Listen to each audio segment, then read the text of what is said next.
هرچه خم کردن تا حالا دیدید بذارید کنار. بیه تا کاسه جمع کردن کمونچه رو یادتون بدم.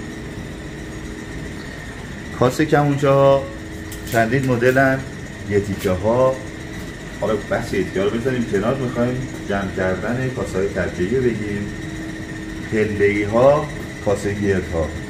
این دو سه مدل رو فعلا ببینید تا بریم از صفر شروع کنیم.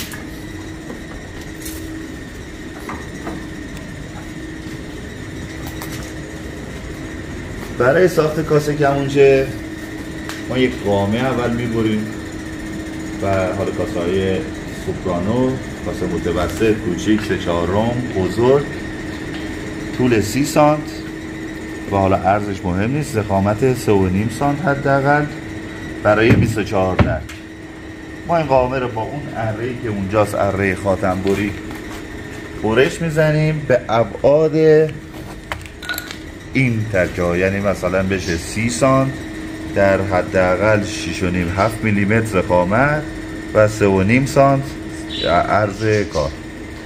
وقتی به این شکل بریدیم میندازیم داخل دیگ، میجوشونیم حداقل 1.5 ساعت 2 ساعت جوشیده میشه، بستگی به نوع چوب. یه سری چوب ها هست 12 ساعت، 15 ساعت، 24 ساعت، اونها هم باید بجوشن، ولی چوب گردو اصولا بین 1 ساعت تا 3 ساعت خم پذیر میشه. بعد که خمش کردیم، حالا چجوری باید خم کنیم؟ اول میرزیم توی دیگ، میجوشونیم. وقتی جوشیده شد توی قالب هامون، قالب ها رو میذاریم داغ میشه و ترکه های رو از تو دیگ در میاریم، روش خم میکنیم. به این صورت بعد اینکه خم شد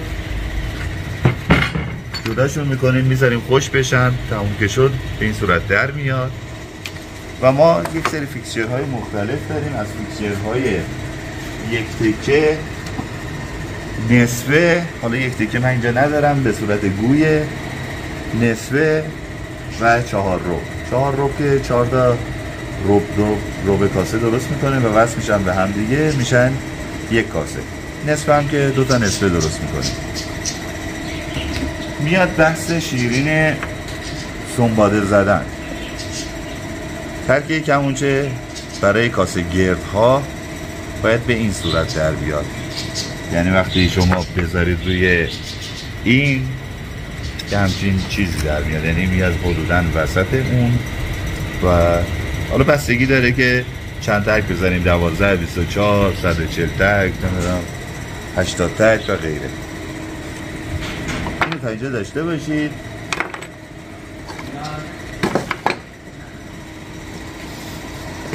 سلام علیکم. سلام. حالت خوبه؟ خب عرض به حضورتون که بریم یک ترکه سنباده بزنیم ببینید. سنباده زدن ترکه با اینجا من رو بیان ببینید. یک زاویه ای ما داریم روی فیکسچرها، به این میگن زاویه. یعنی باید کمر این بچسبه به این و زاویهش باید ما اینو به این صورت سنباده بزنیم که کامل بچسبه. و حالا میایم ببینیم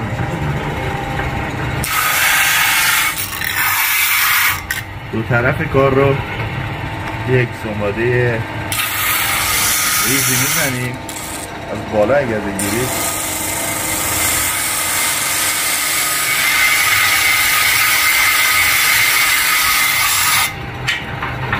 حالا یه عده با رنده این کار رو انجام میدن، یه عده با چیزهای دیگه.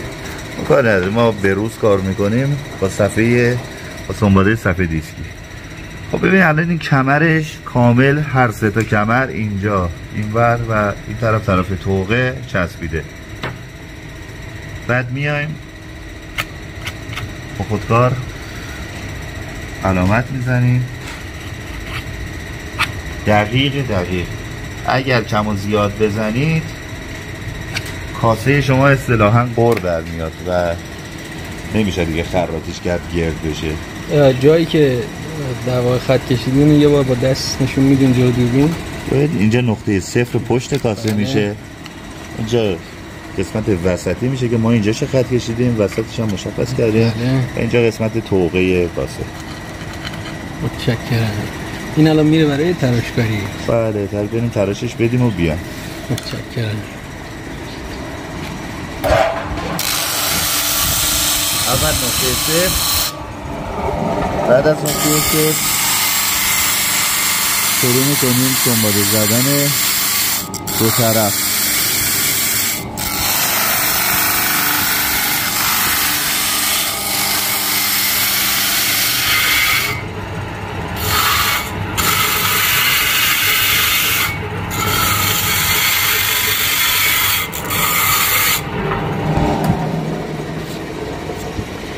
شد اولین ترکیب ما.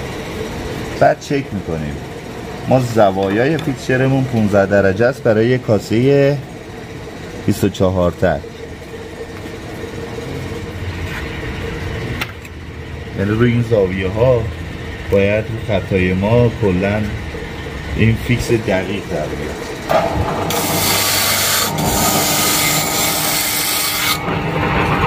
نکته ای که هست وقتی ما سنباده میزنیم باید یک دستش کنیم به این صورت. ببینید اگر این رو الان من بذارم اینجا شما هیچ درزی توی این کاسه این ترکه نمیبینید، چه این طرفش چه اون طرفش. بعد میزنیم روی فیکسچر. حالا این فیکسچر 4 روبه، یعنی 4 تا یک روب به دایره باید بزنیم که درست در بیاد. خب این ترکه اول. میریم سراغ ترکه های بعدی. به این صورت میشه. ببینید ترکه دوم حالا من آماده زدم میاد تا آخری. حالا یکی نشونه میدم ولی بعدش هم میشن 2 تا ربکاسه به این شکل. بعد 2 تا ربکاسه دیگه میزنیم و اینا سنباده میخوره اونا. آره این اضافه هاشون من اضافه میذارم که آخر کار بشه ریگلاژش کرد. و کامل میشینه رو هم دیگه مثل این. ببینید این داخل کاسه به قوله. حالا بخوایم صداش ویالونی یا صاف بشه اینجا رو لیسه میکشیم که صاف در بیاد داخل کاسه را. اگر نخواهیم که ویالونی بشه بخوایم صدای کمونچه‌ای بده به هم صورت میذاریم باشه. بعد این چسب مساشو میگیریم. اگه مقدار این داخل ما تخلخل ایجاد کنیم صدا خشدارتر میشه. به اصطلاح میگن صدای ساز میخوره به دک و دیوار بیشتر هم میشه. آیا صداش؟ نه اون بستگی داره که ضخامت‌ها رو چه کار کنید، دهنه فوق‌ها چه کار کنید، پوست، ریگلاژ و ریگلاژ خرک رو چه کنید. حالا فرمودین این زخامت اگه از این کمتر باشه چه بلایی سر صدا میاد؟ ببینید شما وقتی خراطی میکنید دیگه حداقل باید 3.5 میلیمتر بشه.